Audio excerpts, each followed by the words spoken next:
found the car hauler to go take a look at and check it out, and hopefully it works out. I don't want to have to rely on renting a U-Haul trailer, the inconvenience of going pick it up at a certain location and bringing it back to the same one to keep a good rate.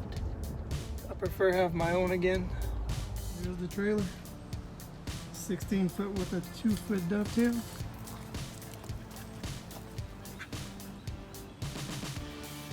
It doesn't really need anything. Eventually I'd like to get a winch to mount on it, some new paint on it, 2 new tires. Besides that, it's solid. I've been needing one.